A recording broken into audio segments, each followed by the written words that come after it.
Janasena core టీంలో ఒకరు ఆ నాయకుడు. ఆయన పేరు వింటేనే వైసీపీ నేతలకు హడల్. జనసేన కోసం ఉన్నత ప్రభుత్వాన్ని, ఉద్యోగాన్ని సైతం వదిలేసి వచ్చి పార్టీ కోసం కష్టపడ్డారాయన.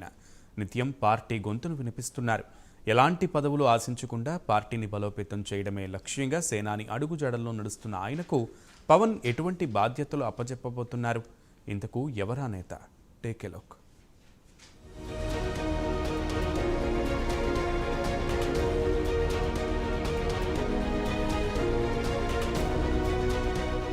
టికెట్ రాకపోతే తల్లిలాంటి పార్టీని వదిలేసిపోతున్న నేటి రాజకీయాల్లో నీతికి, నిజాయితీకి, విశ్వసనీయతకు కట్టుబడి ఉండే నేతలను వేళ్లమీద లెక్కపెట్టొచ్చు. అలాంటి వారిలో ఒకరే తమ్మిరెడ్డి శివశంకర్. ఈ ఎన్నికల్లో టీడీపీ, జనసేన, బీజేపీ కూటమిగా పోటీ చేయడంతో చాలామంది ఆశావహులకు టికెట్ రాలేదు. పొత్తులో భాగంగా టికెట్ దక్కకపోవడంతో మూడు పార్టీల్లోని కొంతమంది నేతలు వారి పార్టీలకు గుడ్ బై చెప్పేసిన సంగతి తెలిసిందే. అయితే టికెట్ రాకపోయినా తల్లిలాంటి పార్టీని విడవని అతి తక్కువ మంది నాయకుల్లో ఒకరే తమ్మిరెడ్డి శివశంకర్.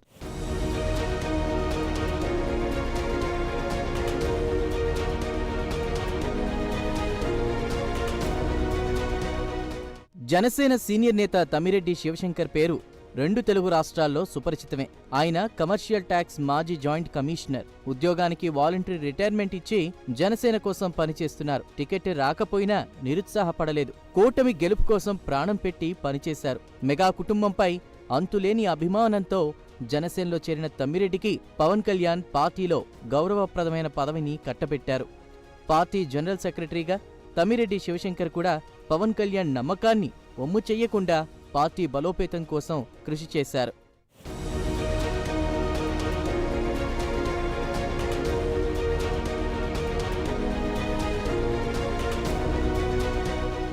తమ్మిరెడ్డి శివశంకర్ లాంటి నాయకులు చాలా అరుదుగా ఉంటారు. ప్రభుత్వ ఉద్యోగాన్ని సైతం వదిలేసి వచ్చిన తమ్మిరెడ్డి పార్టీ కోసం పర్సనల్ లైఫ్ పక్కన పెట్టి మరీ పోరాడారు. వందల డిబేట్స్లో పార్టీ వాయిస్ వినిపించారు. వైసీపీ నేతల నోరు మూయించారు. తమ్మిరెడ్డి శివశంకర్ ఉన్నత విద్యావంతుడు, వివాదరహితుడు. కూటమిలోని మూడు పార్టీలు సైతం ఆయనపై పాజిటివ్ ఒపీనియన్తోనే ఉన్నాయి. నిజాయితీగా పార్టీ కోసం కష్టపడిన నాయకుడు కావడంతో ఇటువంటి వారికి పార్టీలో ప్రాధాన్యత కల్పిస్తే జనసేన క్షేత్రస్థాయిలో మరింతగా బలోపేతం అవుతుందన్న వాదన రాజకీయ వర్గాల్లో వ్యక్తమవుతోంది. ఇటువంటి వారి లీడర్షిప్ను అందరూ ఆహ్వానిస్తారన్న అభిప్రాయం సర్వత్రా వినిపిస్తోంది.